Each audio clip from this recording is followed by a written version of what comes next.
Hi, this is the book walkthrough for autism spectrum disorder. This is for child development 202-205. And yeah, we're just gonna peek through the book. We already have a PowerPoint, I have a lecture recorded, but let's just walk through the book. I do have a bias with autism spectrum disorder. My son has high functioning atypical autism. It was diagnosed at 8, which is that's kind of how you know it's atypical. Usually you'll see, if like with this young student here, Justin, you'll see things before the age of 3. And so I love this picture because in the first episode of this book, or the first edition, it showed him in high school or junior high school, and now he's graduating, which is really, really sweet. She has 3 kids and 2 have autism, which is a beautiful thing. You'll see that a lot in families. But again, kids like this or students like this, they can succeed. Again, now we have more schools who might be focusing just on autism and related spectrum disorders. Again, my son goes to New Vista in Lake Forest, or Laguna Woods, I guess. And there's about 100 kids at his school, and there's autism and related disorders. And when I say related disorders, there's going to be things that maybe look like autism but aren't. You might see something, we'll get into it more in the chapter, things like Fragile X syndrome, Rett syndrome, even some like intellectual disabilities like Down syndrome. When we say autism related disorders, we're really looking at the characteristics that are similar, like poor like social acumen, poor social skills, the inability to be independent, maybe they want to follow the rules but they just can't. There's a lot of different things in this group, and we'll keep going with the book, but again, this group is not the same across the board, very heterogeneous. So sometimes you'll hear the phrase, if you've met one person with autism, you've met one person with autism, because it's the same thing. It's like if you and me, we all had allergies, you and me are very different. So it would be like, oh, well, I have allergies. Everybody has allergies the same. It's not the same. Or my sister has allergies, so now I know how everybody is with allergies. Not the same. So just know that this group is very, very fascinating. I'm very, very biased, but it has a huge place in my heart. And in fact, it's like my whole heart, because I love the autism community. Love it. It's very strong. It's very diverse. I really, really like it. So we'll talk about, you're going to hear the term ASD, which is autism spectrum disorders. ASD is a better way of saying autism, because in the past there used to be different categories of autism, from like a higher functioning to a lower functioning, and we don't even use that term anymore. We usually say higher functioning would be like a more developed learner, a more mature learner, a more advanced learner, and then lower functioning we would say an earlier learner, a less advanced learner, or an emerging learner, things like that. So we try to keep it in the positive mindset and things like that, right? Special education, we'll talk about how autism is the newest category under IDEA and how these students are serviced, people in situations, history, and things like that, future perspectives, just like every chapter. And again, the PowerPoint is based on this is the book, the 2nd edition. So here we're going to learn about the definitions, the types, the characteristics, prevalence, and placement. So again, you're going to see, oh, I'm just looking at this picture. What is back there? There's like a girl in a bikini. What are we teaching this young man? That's hilarious. Right now, it looks like he's just learning how to maybe handle touch on a hand. She's putting a hand on the hair. Maybe they're playing like a Simon Says, or he's learning how to manage sensory input. At schools and whatnot, we pretty much say now, don't touch each other. Teachers aren't allowed to really hug. Maybe a side hug is okay. Or now it's like knuckle bumps and elbow bumps and things like that. It's tough, because I know after COVID, a lot of us are craving that human interaction. We don't always get it, especially if you really love your teacher and they can't really provide what you need. That happens to my son a lot. He's like, but I love her. She's the best. And she loves me a lot, but she can't give me a hug. It's confusing. It's confusing to have autism. It really is. This one says a child who shows little or no interest in interacting or communicating with others may be exhibiting key characteristics of ASD. A lot of times, if you leave these kids alone, they'll stay alone forever. And it might be okay for them. I know it's like hard for family members, but we are social creatures no matter what our brain structure is. So it's good to have some interaction. You can't always force somebody with autism to participate. because then you'll see big behaviors, maybe hitting on their head or hitting on their face or hitting their head on the wall and such like that.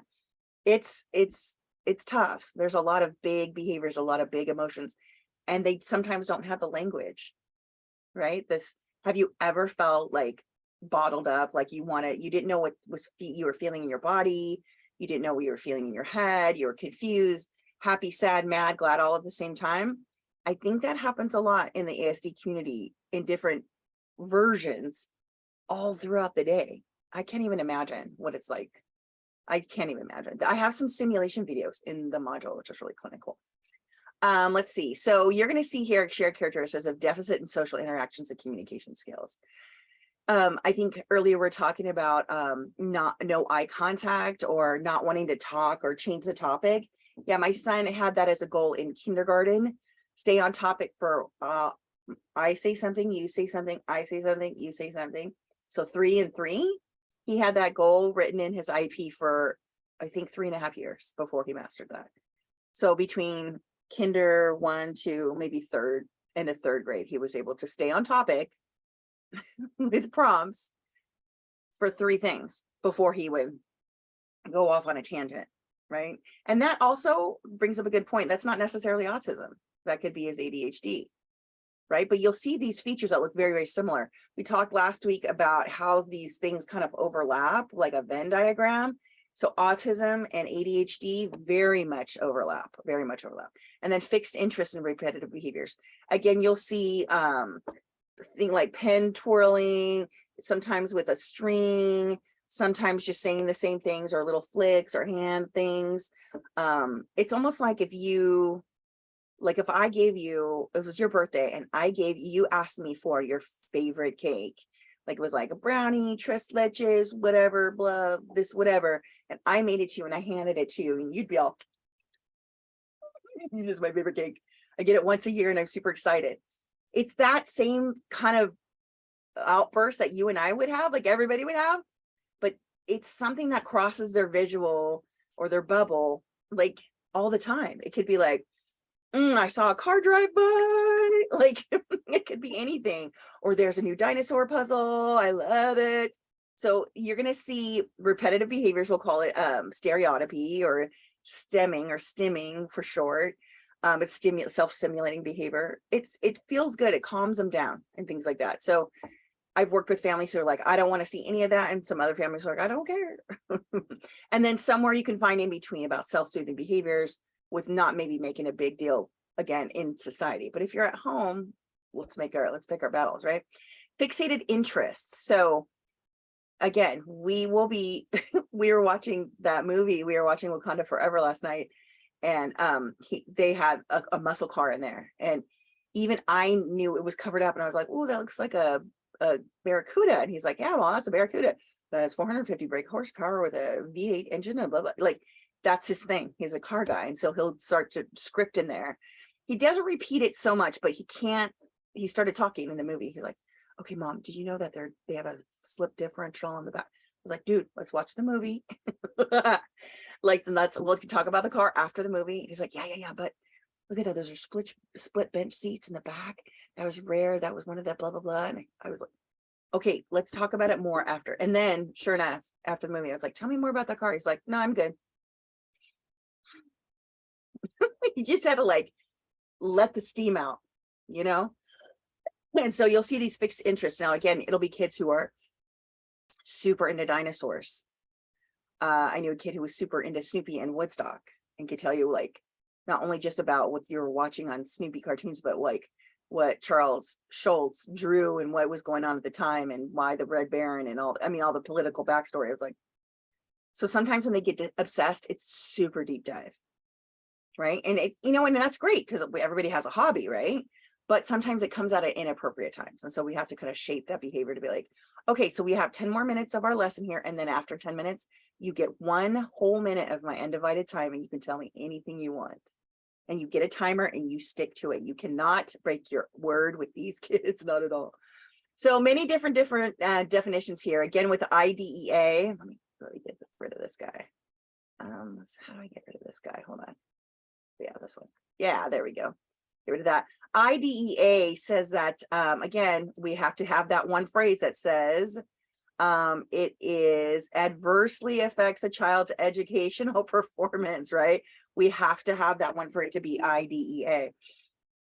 But it'll say right here, developmental disability. So DD, you might hear that too. DD, significantly affecting verbal or nonverbal communication, social interaction. You'll get a lot of times where kids are talking to you, but their body's turned away and their eyes are turned away and their head's down, but they're still talking to you. So it's communication, but it's not the social communication that our society really is expecting. It's generally evident before age 3. You'll see some behaviors like they don't respond to their name, especially when they're engrossed in an activity that they love. Often associated with our engagement in repetitive activities like just repeating, talking, toys, certain things, and stereotyped movements, which is, I call it stereotypy. It could be anything. It could be anything. I had a girl who would just do that, whatever. Stereotypy could also mean self-harm. Yeah, it kind of depends. Yeah. Resistance to environmental change in daily routines. My son's still at 15. Mondays are hell on wheels. He's like, I had fun all weekend. Now I have to come to school. He's just pissed. And he just is like, I want school to be fun. And I want every day of life to be fun. And when I have to come to school, it reminds me that not every day is fun. And it's like, okay, but well, you're going to have to adjust to that. You know, it's even at the point where he sees his therapist on Mondays just to help with the transition. But then sometimes he gets dysregulated in therapy. So we even had to talk like, let's move therapy to Fridays. And so if he gets dysregulated, I can handle him all weekend. And so you'll see things here like changing daily routines. Mine's not that rigid. But there's a lot of kids who, if you're out 5 minutes outside of their expected routine, you're in trouble. They're going to have big behaviors. Sometimes when they're feeling uncomfortable or dysregulated, they will lash out. They'll punch you in the face. I've had my glasses broken, my shirts ripped. I don't wear earrings or jewelry around certain kids. So there's a lot of things to keep in mind here. And then unusual responses to sensory experiences. Again, I worked with a kid who had 2 cochlear implants, big thick glasses, but he loved things moving in this like lateral, like horizontal. So if we were in the car, there'd be cars kind of coming like this, and he would just be like, just the whole time, because he liked it. You'll see here some of the studies that I may have concluded in the module include studies that show high visual cortex development. So when your eyes take in sights, that doesn't go right into your brain right here. It goes all the way back here. Your visual cortex is back here. And it's like this massive, like bridges, these massive rivers of input. And my son has even said, when I see you, when I look at you, because sometimes I'm like, you have to look at me when I'm talking to you. He's like, when I look at you, I'm taking pictures of your face. And I just took 1,000 pictures of your face in 1 second. So yeah, it's overwhelming. And sometimes they store these pictures. And I know for my son's situation, he has a little bit of face blindness. Any white guy with brown hair, it looks like Jim Carrey to him. He gets very confused. For me, I'll say, what is my face doing right now? He's like, I'm nervous.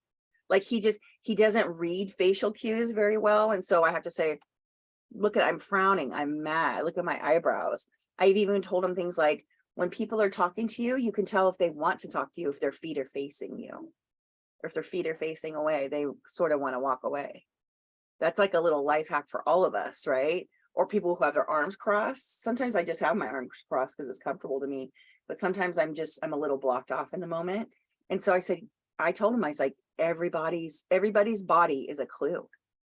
Are they looking at you? Are they listening to you? Are they standing close to you? Are their feet pointing towards you? Or vice versa. If you don't want to talk to me, I can tell you're not looking at me. Your feet are facing away. Like, so I turn it into a game. That I'm like, if you know how to read people, and now he'll be like, oh, I noticed that you want to end the conversation because your shoulders moved away. So again, it does not apply if it is adversely affected because the child has an emotional disturbance, which is the next chapter. So this is an argument. This to me is like chicken or the egg. Some people say that if you have autism, you can't have an emotional disturbance. And I'm saying you can have both, because autism will give you big behaviors. But what I think they clearly mean is something like oppositional defiant disorder, and we'll talk more about that, or like, let's say bipolar disorder or something rare like schizophrenia. Number two, a child who manifests a characteristic after the age of 3 could be identified as having autism if the criteria are satisfied. So my son does qualify. So again, his IEP is ASD, ADHD, or ASD, OHI, and he actually does have ED in there, emotionally disturbed, which I'm irritated about. But if it gives him more services, I'm in. Got to pick your battles, right? So here's APA. This is the DSM definition. So again, deficits in social emotional reciprocity, right? They can't give things back to you. They can't give you the conversation back. They can't give you the time of day back, right? Deficits in nonverbal communicative behaviors, just like we kind of mentioned. Deficits in developing, maintaining, and understanding relationships. He uses the word frenemy, and then I realized I don't know what he thinks that is. So he'll say, oh, it's 1 week we're friends and 1 week we're enemies. And I'm like, I guess that's true. But do you like this person? Yeah. So it's like, I have to ask him his definitions on some words that I think are pretty normal.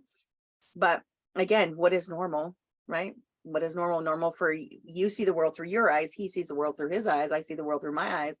So it's all normal for us, but that doesn't mean I'm understanding his version of normal. And again, normal just means your version, right? Normal is not really the word that we would choose. We would say typically developed or expected development, things like that. So now here we'll talk more about, so the DSM always looks for criteria. So it'll say right here, manifested by at least 2 of the following currently or by history. Stereotype movements, use of objects or speech, insistence on sameness. I have to get him to not wear the same hat, not wear the same sweatshirt all week, not that kind of thing. Inflexible adherence to routines. So meaning like they'll adhere to a routine, but they can't be flexible within it. Ritualized patterns of verbal or nonverbal behavior. You'll hear sometimes there'll be purring or growling. You'll hear or tics or anything like that. It's all in efforts to calm themselves down and do self-soothing behavior. Hyper or hypo. Hyper means extra, hypo means less. Reactivity to sensory input or usual interest. So this was the biggest thing that I learned. I took him into integrative OT and she was like, so for you and me, so we would call this like sensory processing, over registering or under registering. So like yesterday I bumped my leg. Have you ever bumped your leg and then like a week later you get a bruise and you're like, where did that come from? Because you bumped your leg, you went out and then you kept moving. So that was probably a proper registration of like, it hurt, but it's not the end of the world, right? If he would have done that, he would have been in tears. Like, Mom, this hurt so bad. Like he cannot process a headache. He doesn't know what it's like to be. He literally said to me, I don't know what hunger pangs are. I don't know if his body doesn't register hunger pangs, because that can happen in certain communities. Like certain communities don't feel hunger. Like sometimes we'll see that with Down syndrome and whatnot. And he'll hurt himself and not even know it. I did something the other day, and I feel like that's like the mark of old people. Have you ever like seen your grandmother and they have like a little scab right here, and then you go, what happened right there? And they go, I don't know. Same thing. I did the same thing. I did something here and it was like bleeding down my arm, and not until my dog noticed, and she was like trying to lick me, and I was like, what the heck did I do? I clearly under registered. I didn't feel what I did. So does that mean I have a criteria for autism? Perhaps. Is it sensory processing disorder? Perhaps. There's all these different things that it could be, but you'll see this kid who, again, if they're hypo-reactive, if they have less reactivity, you'll see them sometimes hitting their head just so they can feel things, or smashing their fingers, or doing all kinds of hitting their head on the wall, or hitting, breaking things with their fist and things like that. So it's interesting to see who does what, because again, the community is very, very different. Must be present early, must have a clinical impairment, social occupation, other areas. Again, this is the DSM. Not better explained by intellectual disability. So if somebody has Down syndrome, sometimes they say you can't have Down syndrome and autism. And I disagree, because that's why autism is a spectrum disorder. But Down syndrome is a genetic issue. Let's say you have somebody without the genetic issue, but they present as autistic. it's most likely an autism spectrum disorder. Global developmental delay just mean that could be something like failure to thrive, anything like that, that they just are delayed for some reason. Intellectual and autism disorders frequently co-occur to make a comorbid, sounds bad, but it's not, it just means together. Diagnosis of ASD and ID, social communication should be below that expected for general development level. Yeah, so good, they put those together, which is good. So Head Start says, having autism, developability that affects verbal and nonverbal communication and social interaction. Now, again, remember, Office of Head Start is 0 to 3 or 0 to 5. So yeah, we want to see kids who are interacting with other peers or other kids at that age, because that will affect your trajectory of forever. And that's what Head Start is all about in early intervention in there too. So the CDC, same thing, developmental disability. They can range from gifted to severely challenged. Yeah, you can have IQs from 40 to 170. Yeah, some people with ASD need a lot of help. And then here, Autism Speaks, this is like the largest nonprofit for autism in America. Again, general terms, it's a complex disorder of brain development. It's varying degrees, and they keep it really general, because you'll see here, social interaction, verbal, nonverbal, repetitive behaviors, and varying degrees. Like this is, look at this, this is 1-2 sentences. So Autism Speaks as a nonprofit, as a grassroots, growth, as a supportive and agency. They're like, we want to capture as many people as possible. Just remember, IDEA is only about school. That's the difference. But this is the first chapter that we've had with 1, 2, 3, 4, 5 definitions. That's how you know this is a very nebulous issue, right? And you're going to see the same descriptions. Pretty much all of these definitions kind of share similar descriptions. See here, and we talk here about the person first language here, which is really kind of cool. And again, it depends on the person. I usually just ask, how would you like me to refer to you? And sometimes they're just going to say a boy or a girl. They don't identify with autism at all. Some people hyper identify with it. Some people just, no big deal, right? So it's really kind of an interesting, again, really cool community. I really, really like it. Again, it used to be kind of like a scale. And it would have Asperger's disorder, which is, oh, don't even get me started on this guy. Is like, he was like a Nazi doctor, but that usually just generally says a really high, smart, gifted person with maybe gifted skills, but they might forget how to shake a shower or forget that that's even on the radar. So you'll see this. And then PDD, NOS, that's another one that's like, well, we're not sure what this is. I have a friend of mine whose son had that, but the definition's gone now. And so now that he's in high school, he's totally fine. He's a little quirky, kind of shy, but he's just in a remedial math. So like they got really good early intervention in there too. Childhood disintegrative disorder, again, old, we don't use it anymore. Rett disorder or Rett syndrome is a genetic piece, and it usually affects girls. It's kind of interesting. So right here, it says roughly 30 to 60% of individuals have a coexisting disability, which could be in a wheelchair, speech and language, learning disability, ADHD, emotional, physical, asthma, seizures. So it's anything. And I do like how they talk about splinter skills. Like I mentioned earlier that my kids like super specific and tweaky about cars. Those are his splinter skills. If he could be like a trivia champion with car trivia, that's his thing. But if I say, hey, hop in the shower, he's like, do I have to? Like, I don't want to. I want to shower tomorrow. Why do I have to shower? I'm supposed to shave water. Blah, blah, blah, blah, blah, blah. Right.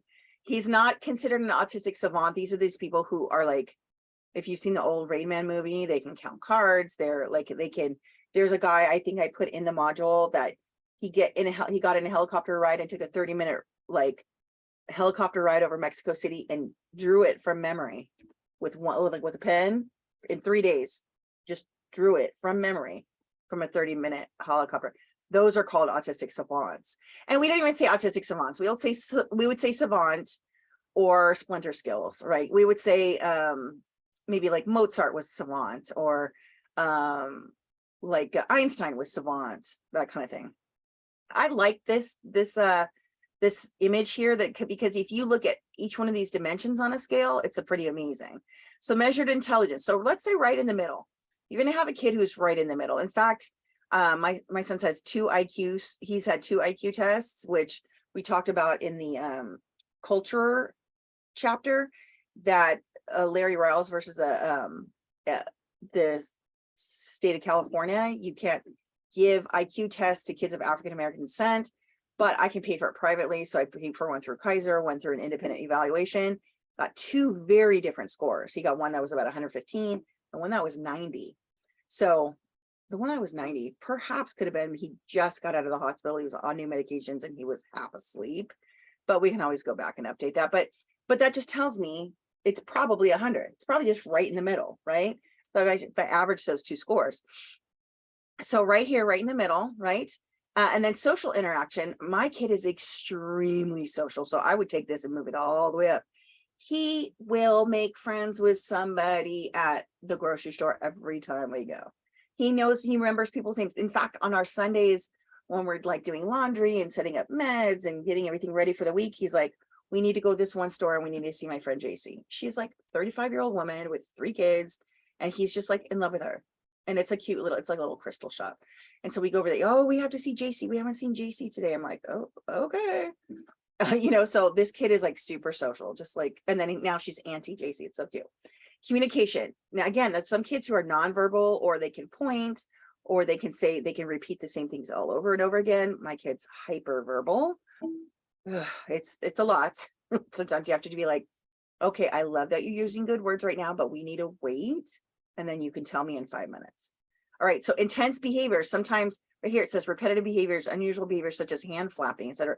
So mine right here for my kid, again, he said something like, oh, our teacher who left the school last year, she came back yesterday to be a substitute teacher. And I said, oh, did you just stand there and jump and flap at her for a little bit? He goes, yeah, totally. I missed her. And I was like, well, that's so sweet. So I look at it as like, that's an indicator of like, he's excited, And I was like, oh, I bet she was thrilled to see you, excited that she was back. Yeah. And then, so it's kind of nice. And again, he'll do this too, if there's like mac and cheese that he sees. Trust me.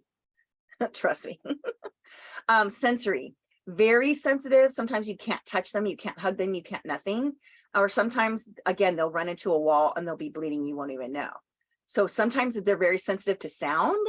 Mine will walk into a room and say that the lights are too loud. I'm like, or he'll say, oh, you left the fan on. I have like a little desk fan. Oh, you left the fan on.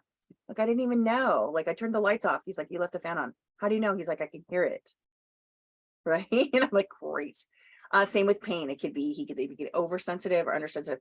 When he had the booster shot, the vaccinations, he got sick the next day, and man, he was so dysregulated. Like you and I are like, oh, I feel crummy. Let me take a bunch of meds and lay down. He's like, I've never felt like this. I've never felt like this. So nurse's line, I was on the nurse's line, and she's like, yeah, switch from Tylenol to Advil. I was like, all right. And that helps. Gross motor coordination. So big muscles is gross motor, fine motor is smaller muscles. It's weird because he walked a little late, but his fine motor skills were on point. I'm telling you, one time he was maybe about 2 years old, not even 2 years old, because he wasn't super mobile. No, he wasn't. I don't know if he was walking yet. Those little plastic play school buses that has like the wheels on the bus so around him, and the little guys, you put them in, take them out, but they go up and down with it as the bus moves. I was like folding laundry and I wasn't paying attention, and he got a Phillips screwdriver and took that thing apart. I mean, we were like hanging out, like doing laundry, like sitting down, play stuff on the floor. When he was 2, he was running around, so he wasn't even 2. But yeah, he had those wires, the rainbow wires out, the servo. I was like, oh my God, this kid. I'm telling you, one time I wasn't paying attention. He was taking screws out of the windows. I was like, oh, so fine motors was on point. Gross motor, he was windmill when they walk or they run. He was windmilling until maybe 9 years old. So gross motor, very behind. He's still really awkward. He dances super awkward. That's pretty normal, but he's great on a bike. He has a great tripod for writing, but he writes very, very poorly. So, and that's dysgraphia now, but I love these little, if I could move these up and down, that would be fantastic. So there's always a range of symptoms with these kiddos, and they're going to be different. All of them are going to be different. So we talk here about social emotional reciprocity. They might not want friends. They don't care about friends. They don't care about other people. It's just not on their radar. Or sometimes they're overly friendly. They're like in your face, in your bubble, and they're asking you personal questions. Sometimes the nonverbal social communication is missing or low or highly developed. Interpersonal relationships, again, low, overdeveloped, underdeveloped. Sometimes they don't want to make other friends, and sometimes they want to make friends with everybody. So it's really interesting. So again, here's an example of social emotional reciprocity. Jonathan will talk if he's spoken to first. In fact, I've had a couple parents at the school who say, oh yeah, every time I get my son assessed, they're like, well, he's fine. He doesn't have autism, because this kid has learned when somebody says, well, hello, how are you? And he's like, I am fine. Thank you for asking. How are you? He's scripted it. He's learned it on a rote level. And so all these people are saying, well, he's fine. I'm like, give it 5 minutes. Give it 5 minutes. He's the kid who will talk to you when he has to, but then if given his device, we're at like a big picnic at a park and he's the kid on the device. The parents are like, you know. Nonverbal, again, eye contact is hard. There's no emotion is called flat affect. In fact, I told you my son is very verbal. He's very, very charming. But we did this video for my friend's like culture class, and she's like, I watched that video back and he looked way more autistic that day. And I was like, yeah, he got flat. His affect went really flat. And she's like, and his eyes were jumping around, and she's like, I know him. She's like, he's my buddy. But like in that moment, he looked really withdrawn. And so later I said, hey, what was about the video? You like, I didn't see your normal charming self. He's like, I was nervous. I did not want to do it, but I wanted her to have a good grade. I was like, oh, buddy, thank you so much for helping her. But next time I want you to hear that. I want to hear that from you beforehand. So they have a lot of like underdeveloped social skills.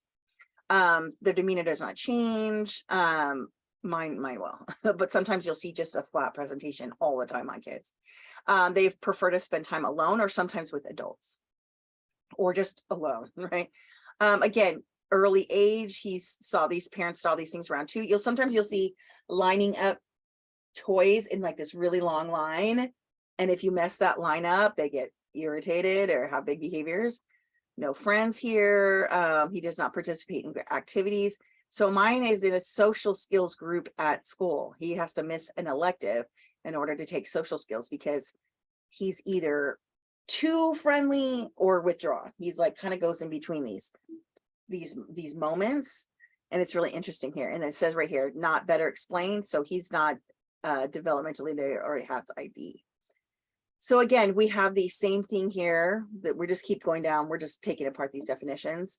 Stereotypy, inflexibility, restricted interests. You might get this things about like, again, yeah, Thomas the Tank Engine. That's another one, because again, you're lining up trains and then they're on these predictable lines. It's really kind of interesting. Look at this, because he is unable to read facial expressions, body language, and understand people. He doesn't have compassion for their boredom. So also now that I have a 15-year-old with a switch, he wants to show us really dumb videos like on YouTube. He's just like, they might be funny to him. He's like, come watch, come watch, come watch. And I'm like, I don't mind watching kitties and puppies and stuff like that. But if you're like watching the same Teletubbies thing like 17 times, I can't do it. I can't do it. He does not understand the boredom of other people, or even like a lack of shared interest, right? Sometimes he'll be like, oh, mommy, I found a really cute dog and cat video. I'm like, awesome. You figured out what's interesting to me, but he wants to watch the same thing 17 times. I'm like, maybe after the third time I'm out, but he doesn't understand that he's kind of really having like a visual stim moment. Unusual reactions to sensory input. Again, we talked about over responsive or under responsive. Again, here's the criterion with the same Jonathan. He has a routine. He refuses to eat foods with certain textures. So thankfully, I have a kid who eats a lot, but he won't eat mushrooms. That is a certain texture. He doesn't like shrimp. That's a certain texture. And he used to not like zucchini or avocados, and now he's fine. He used to not like any fish, and now he's like super into sushi. And I'm like, brr. See, I don't even like some of that stuff, He doesn't like walking on grass or sand and things like that. So you'll see High pitched or loud sounds. Yeah, I have to remember, like, oh, there's a fire truck coming, let's cover our ears, right? He doesn't like, my son doesn't like fireworks. It's interesting. It's really interesting, but he likes loud rock music. So so autism, again, we had a different definition back here, and then as the definition changed around here, boom, boom, boom, boom, boom. So 1 in 68, I think it's even less now. So think of it this way: in the city of Orange, if 68 kids are born today, one will have autism. I think it's more like 1 in 50.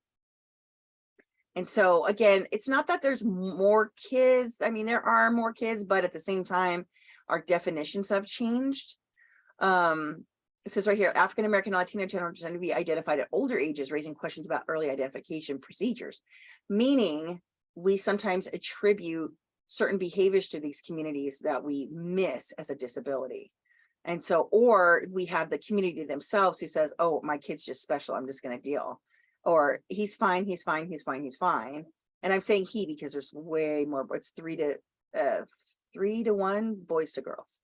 And we'll see that here and again here too. So look here, this is interesting, prevalence rates. And I know this is a little bit old, this is from 2015, but let's say these are still true. In Washington, we have less than 1%. In New Mexico, we have 0.5%. In Minnesota, we have almost 1.5%. Iowa, 0.10. Look at right next to each other. Florida, 3/4, or is that, yeah, is that 3? Let's see what it says here. 0.75% point, I guess, right? And Massachusetts over 1%. Why would certain states be higher and certain states be lower?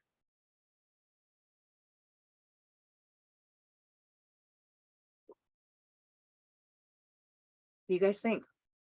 Melody? Maybe because some states have like more children. So even if there's 100, let's say we're counting 100 children here and 100 children here, the percentages would stay the same. So what is it about Minnesota that has the highest rate in our country versus Iowa right next door, who has the lowest? I don't know, but I was reading that it had to do with, well, I'm not sure about this. Actually, I wanted to ask you Sure, please. that autism spectrum disorder comes from neurobiological problems. Yes, and yes, and yes, yes, and yes. So the exact origin of autism is unclear. I have a feeling that we're going to see multiple reasons for higher incidence of autism. So let's talk historically. When I was a kid, we didn't call it autism. We didn't call it autism or ASD or anything. We say that person's like, yeah, special needs or handicapped. I remember playing with a kid, maybe I was in 3rd grade and I forgot what his name is, but he literally just wanted to play with a piece of string. And so we would literally sit out in the field and play with a piece of string or pick the little flowers and things like that. And he was just very simple. And he was just nice. And we just did nothing but that. But I'm quirky and weird. So that's like pretty normal. But so historically, we didn't really count it. But now that we do, perhaps there's a couple different reasons here. Remember, we talked about ADHD has different places where it's higher, right? I think for ADHD, they expect students to be more compliant and more conservative. So in Minnesota, they might be expecting kids to sit in a classroom and participate, or they could be over identifying kids here because of that. This kid can't sit still, he must have autism. It's like, or maybe we have people who, like, again, over identifying, they're ignorant, but they want to just, a lot of times humans, we want to reason something, we want to blame things. It could be that, excuse me, it could be also policy, where Minnesota has autism education, more support for that, but Iowa doesn't. Now, also in Iowa, it's typically farmland. Now, Minnesota, I'm not sure if you guys know, there's a lot of lakes. Minnesota's called the land of 1,000 lakes. A bunch of tiny lakes everywhere. There's a lot of fishing. There's a lot of that kind of stuff. And maybe if you have kids who are like, I don't want to go fishing because it's ew. And maybe somebody's overreading that as inability to interact in social situations.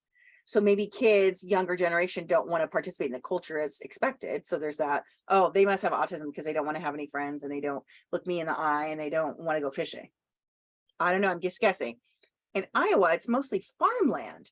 And so if you had a kid with any sort of disability, it doesn't matter, they got farming to do. So maybe they're underrepresented. Now in Massachusetts, it's a little bit higher too, but guess what do we have over here? We've got Harvard in Boston. So there's also Harvard Center for the Developing Child. So maybe you have more intellectuals there who are more aware of autism and maybe slightly overdiagnosing. Now in Florida, it's kind of like right in the middle. It's like 3/4. It's not super low, it's not super high. But Florida and Washington are very, very similar in their numbers. Now, guess what? They also have a lot of open land in both of these places. So you may have a child who is able to be alone in open land. Not like, I mean, maybe it's not super safe, but at least they're not being forced to be with other kids. It's kind of interesting here. So I'd like to see newer numbers and see what that looks like, especially now in New Mexico. Maybe we're talking more like Native American reservations or first nation people. And so again, we've talked about culturally, some cultures don't recognize certain disabilities. And so maybe there's something else going on there, or maybe this, I'd like to see it broken down to like, is it 49% of the white community, or is it 49% of marginalized communities? I'm curious about that. So that's just a state percentage. And I'd be curious about California.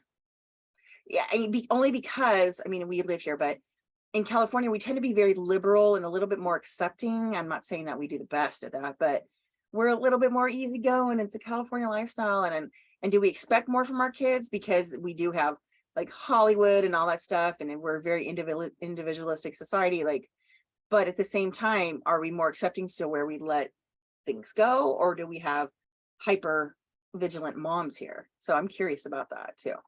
So again, in perspective to all the disorders, this is what it looks like. Remember, LD, very large, very, very large, the largest, right? Speech and language is over here at 18%. OHI is where ADHD is. ASD is only 9%. However, it's its own category. So we knew something's up, and then all of the other disabilities fall into 20%. So interesting enough, it's not as big as learning disabilities, not at all. It's about a quarter the size of LD. Ooh, what just happened?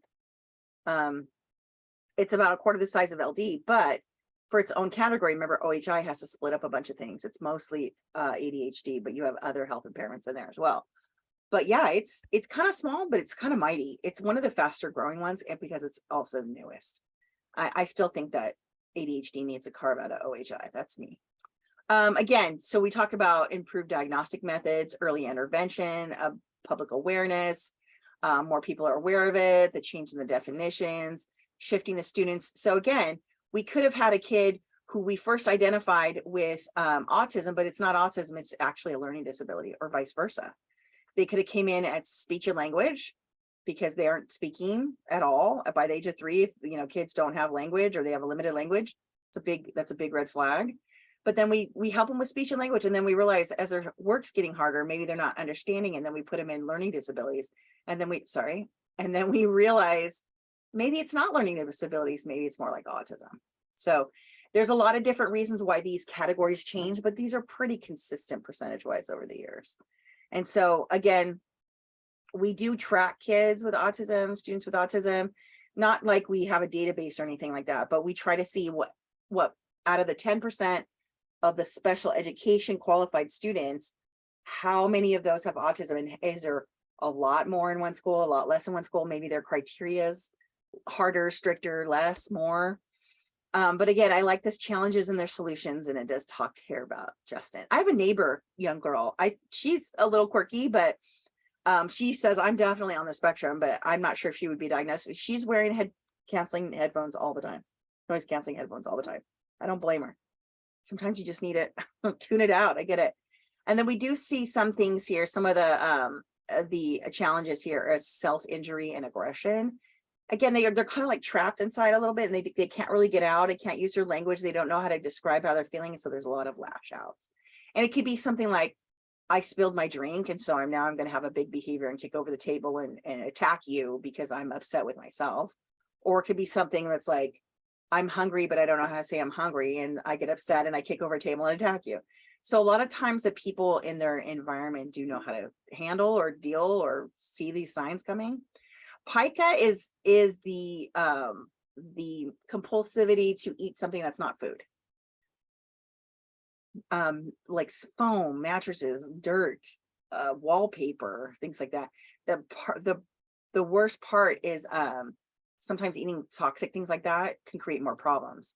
Again, having lead creates intellectual disabilities, and sometimes there's lead in paint, old paint. So here's the general characteristics we talked about: communication challenges, social interaction deficits, repetitive behaviors. And then the challenges are their academics might not be that great. My son's a little bit behind, but doing well. He's got all A's and B's, and he will be doing a dual enrollment class at Saddleback next semester as an 11th grader. So we'll see how that goes. Maybe he'll do great, maybe he won't, but let's try it, might as well.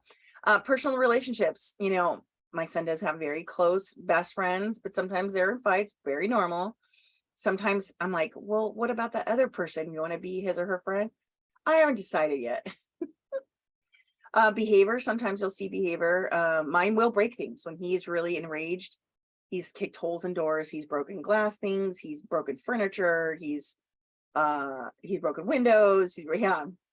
He'll get there when he's just overstimulated, overwhelmed. And then at the end, he gets really mad at himself for feeling that way or breaking those things. And then he's mad at himself all over again. It's a really funky spiral. Yeah. Need for routines. Mine's not that much of a routine junkie. He'll fight routines actually sometimes, but then we can kind of see his patterns. Reactions to sensory stimuli. Yes, he is definitely a stimuli kind of kid. And then health issues. Sometimes you'll see kids who hurt themselves, or I had a girl who didn't like wearing her glasses, so she would just pull them off and snap them, or her hearing aids. She didn't like her hearing aids. She just pull them off and break them, flush them down the toilet. So sometimes these behaviors cause health issues, and sometimes their health issues cause behaviors. So there's some of these techniques here. We did talk earlier about the PEC system, which is picture exchange communication system.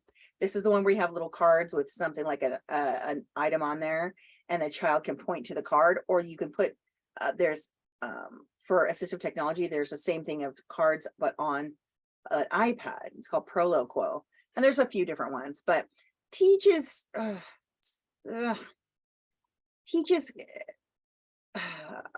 think it's Victor Ivan Lovas out of UCLA. It's okay. I'm not a huge fan of Teach. I think it's great. Structured teaching is great for teachers. Not always great for the kids. Some kids like it, some kids not. It's just a technique or a set of strategies that's kind of like Common Core, but for this type of group of people. I'm not going to go too far into that because it's kind of phased out. There's different things that we can do now, but Teach is just one of the ways. But PECs I'm a big fan of, but here's the deal: if you want to use PECs, you have to go to a training. It's not just as simple as just here's a picture and point at it. It can be, but go get the training. If you're at a work environment and they can pay for it, go get the training. It's awesome because you can say I'm PECs trained. It's awesome. So here's the characteristics of the challenges and the solution. So ABA, we'll talk a lot about applied behavior analysis. ABA, think of it backwards. So ABA, analysis, we're analyzing the behavior and then applying what we've learned. It's that easy. ABA, it's actually very Skinnerian, like operative conditioning. Like instead of Pavlov, that was like classical conditioning, this is like operative conditioning with this like Skinner. And so basically, if I had something like this and I said to a child, point to something blue, and they point and you go, oh, you did it. And then like you give them a high five, or they get to play with something glittery. And I say something like this, like,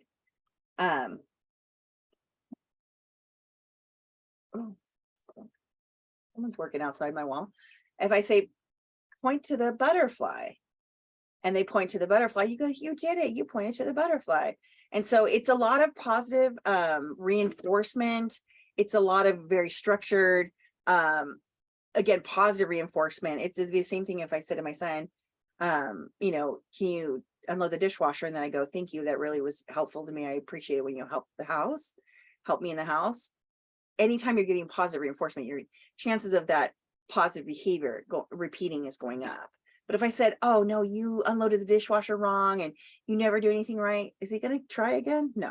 So ABA is very basic, but there's also some very structured theories and techniques in there. And if you've ever worked with kids in an ABA agency, you'll get the training.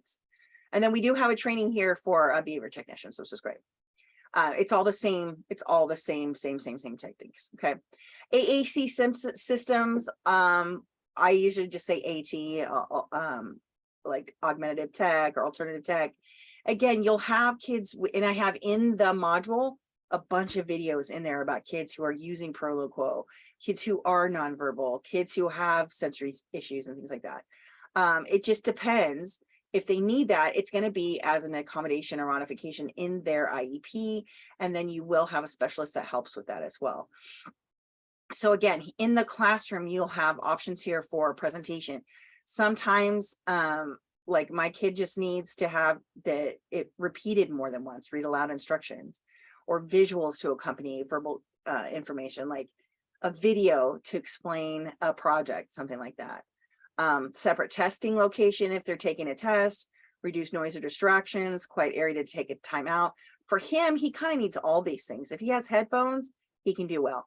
And if he can take a time out, he can do well. And if he's in a reduced area, he can, reduced noise area, he can do well. And separate. So if he has a combination of all these 4 things, he does really, really well. The second you put him in a classroom with other kids, he's like, would rather be looking at that kid tapping his pencil. And again, that kid's having stereotypies or going like this. And then mine's like going, why are you doing that? Stop it. You're distracting me. So sometimes we just have to separate the kids in the ways that they need. And then they can be successful in their exams. Again, AAC systems or keyboards, certain like sometimes kids need computers or note takers, increase wait time, visual supports, sometimes just having a visual schedule on the desk.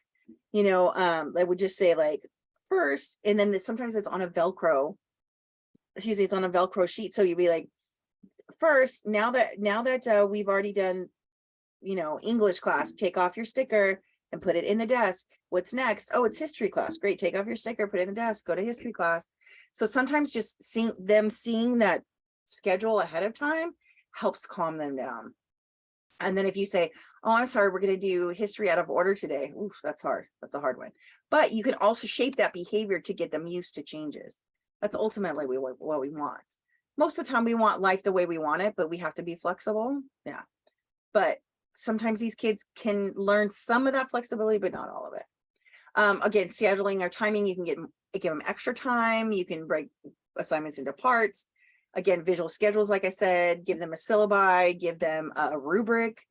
Sometimes saying, okay, you're going to write a 3-paragraph essay. Your first paragraph has to have these 5 sentences. Start with a hook to the reader. You don't tell them exactly what to write.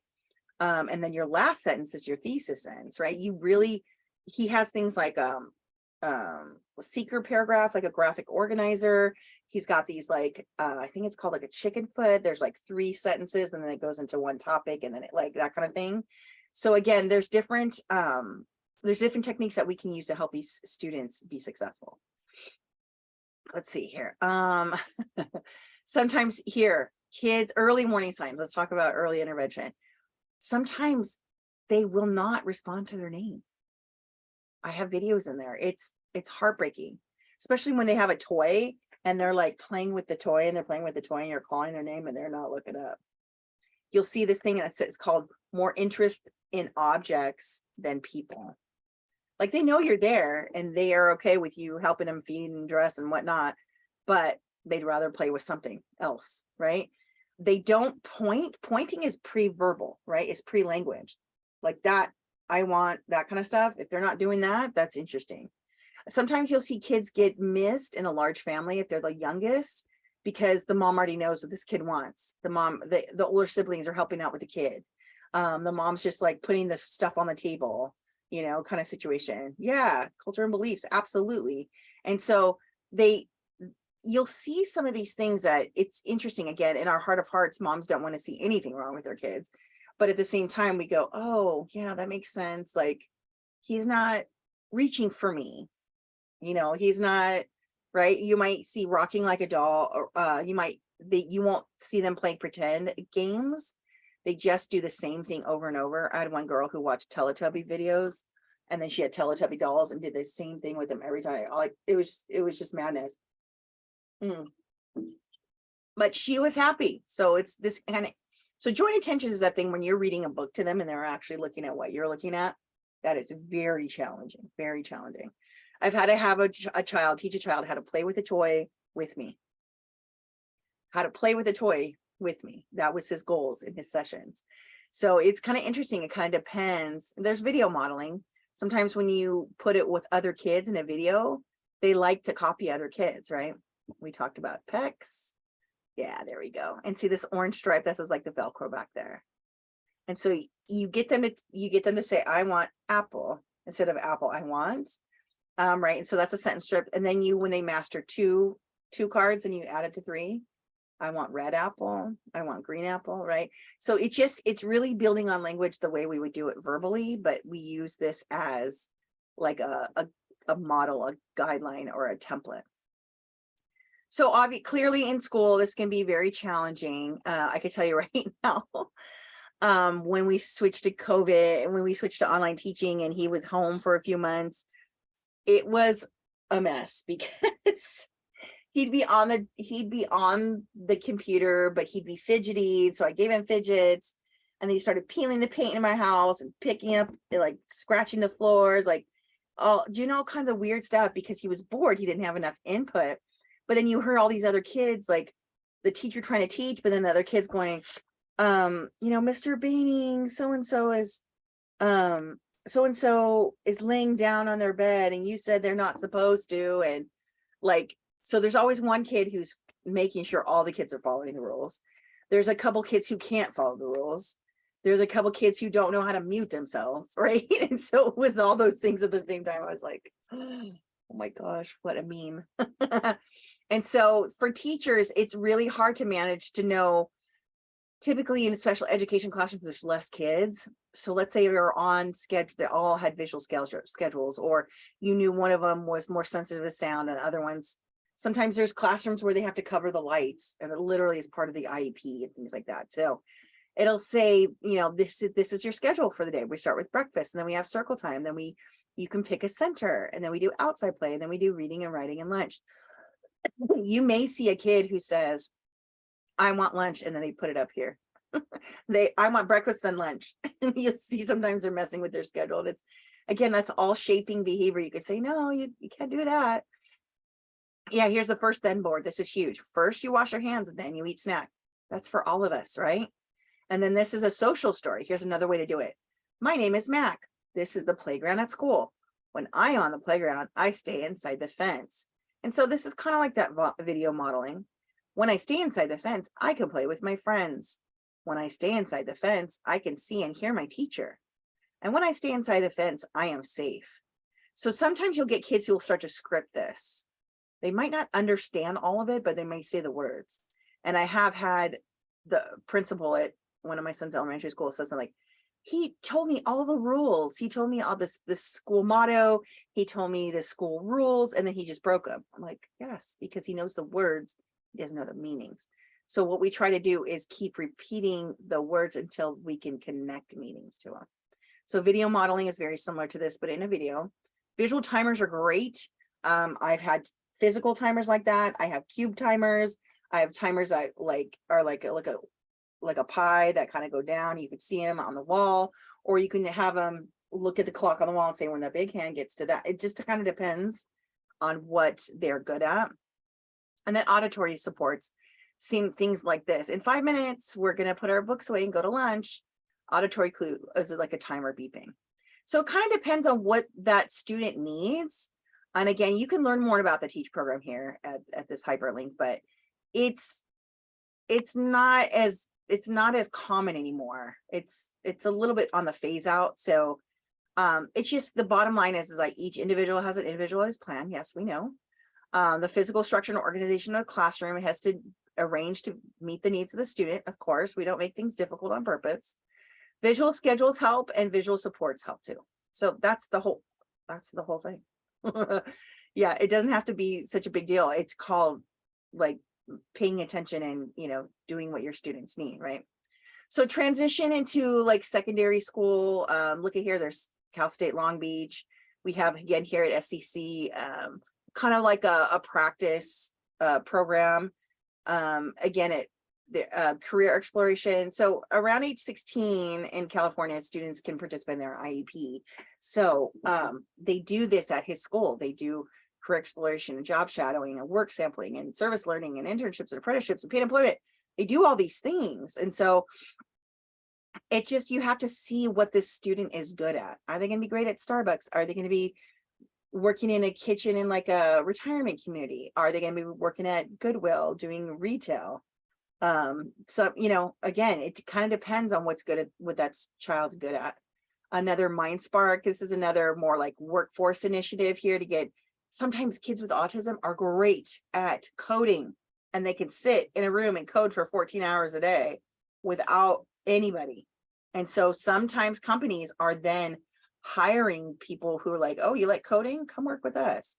And they get paid well. And then they have people who remind them, okay, it's time to have lunch and it's time to go home. And they get other kind of situations, you know, supports for them. And so, yeah, we're not here to take advantage of people, but so here's some historical pieces about autism. And sadly, this guy right here is the guy who said vaccinations cause autism. He lost his medical license. He was a fraud. He is a liar, but you still have people who believe vaccines cause autism.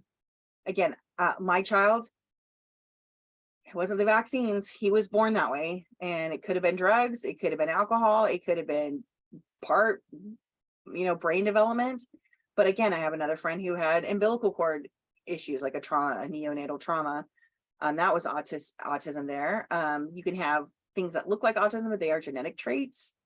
So again, it's not new, but again, it has changed. I like how they talk here about 1911, 1943. This is, they started maybe around the 40s and 50s to change what autism was. And now it's a little bit more accurate. Again, like I said, it went from specific definitions to more of a spectrum disorder. And again, there's this guy right here. Where's this guy? Oh, this is, I forgot his name. Yeah, this is the who started Autism Speaks, and then this is Victor Lovas here, that with UCLA and the TEACH program. Ivar Lovas.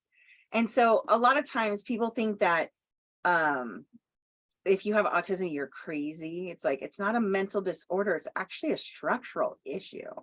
It's how the brain processes information and how that person actually like interacts with society. And so it's not a syndrome. It's not a disease. It's not. So Temple Grandin's fantastic. She is one of the first women or first people with autism to actually be able to operationally define and describe her experience to other people. She is, and she's got this fantastic movie called My Life with Autism. Oh no, I'm sorry, that's her book, Thinking in Pictures, My Life with Autism. And then she had a biopic on HBO called, I think it was called Temple Grandin. And I think I put it in there. Let's see if I can find it. Look, here's this young man, Justin, before he graduated high school. And there's, yeah, his mom and his sister. And so it's really cool. Read through that because that's a sweet, it gives you like an anecdotal, right? So learning outcomes on the future perspectives is like, what do we got here? We have research and assistive technology. Now, again, we said that there's not exactly a clear definition of why autism exists. There's people doing research on genetic, like, you know, did it come from the parents? There are people doing research on, is it a mutation that it came from nowhere? Is it an actual epigenetic issue that came from maybe our grandparents? Is it caused by stress? Is it caused by environmental factors? Is it caused by, is it an evolutionary process? We don't know. So I think it's going to be all of those reasons. And again, as humans, we try to prove or blame things, but quite frankly, the gifts to me are more than the challenges. But again, I have a specific type of relationship with autism, but there, in terms of prevention, no, it says right here, there are no preventative measures at this time. You don't know what you're going to get. You really don't. You don't at all. But it says right that estimates 50 to 95% of the effect is genetic. But it's not like, oh, I got blue eyes from my whatever. It's not that. They're saying here, stay healthy during your pregnancy. I think we're going to find also a difference in paternal ages. So 1 year I worked in Little Saigon, and all of the dads were at least 15 years older than the moms. So I'm wondering if that's part of it. Again, I've done the gluten-free, casein-free diet that didn't really change my kid at all. I've done the fish oils, I've done aromatherapy, we've done chiropractic, massage, meditation, equine therapy. We've done it all. We've done it all. My goal is just to get my son understanding what society's more like, and then he needs to, sadly, society will change less than these kids have to change to fit into society. So it's hard. There's a lot to do. We have ABA in the house. We never had to use PECs because he was very verbal, but I'm still thinking Taekwondo is on the, like adaptive Taekwondo is out there for him. We've done parkour, like urban acrobatics. We've done specialized baseball. We've done this mentoring program, individual therapy. The next thing left is maybe group therapy, intensive group therapy. I don't know. But again, there's a lot of different things that we can get on board very, very early, like autism, the ASD Toddler Initiative. Again, there's all these, any sort of early intervention is the best. The earlier you intervene, the less the symptoms are lifelong. So I still have met parents who are like, well, I don't want my child assessed and I don't want people to know. And I said, listen, the longer you wait, the longer it's going to take to get him on any sort of track. Yeah, it's hard. It's hard. So any sort of early intervention, I'm a huge fan of. And then we talked about technology here. Now, these are optional based on what the student needs, but Prolo, this is like a $300-400 software package. If it's in their IEP and the school district has to provide the iPad, they'll provide the Prolo. You can even say, I want my blanket, and you can take a picture of their blanket. I want my teddy bear, and you take a picture of their teddy bear and put it on there. You could change the voice that it talks back in. It could be a boy, a girl, it could be have an accent. It could be slower, faster. It's really cool. And then PECs here, these are trainings. And then they have binders and little boards that help you do that. Visual schedules and calm counter, things like that. So sometimes social stories work, but sometimes social stories don't. Again, I'm always confused where we want to put social stories in where these kids don't really connect to other kids socially. They might get the words in there good, but they might not understand the meaning. So you just got to see what works best with those kids. And sometimes if it works, great, you keep using it. If it doesn't, you move on. Yeah. So Sam, these are some other apps, and these are kind of there is a behavior tracker pro, but I literally use a calendar. When he has a big blow up, I can see how close to the full moon that was. So things like that, skills, even the CDC has a developmental milestone app that you can get, and anybody can use that for free. And you could do all these checks on what day, blah, blah, blah, whatever. When you get ABA, they'll run these stats for you during session. In fact, our ABA supervisor, he brought to me statistics like this, a chart, and he's like, his behavior's been really low lately. Did anything happen a few weeks ago? And come to find out, something did happen a few weeks ago. The data showed up first, and it was really cool. I went back to the school and we figured it out. And so again, there's a lot here, but whew, autism, you gotta love it. You gotta love it. Gotta love it. Oh, it's a lot. So what other dangling questions may you have? Because there's so much going on here.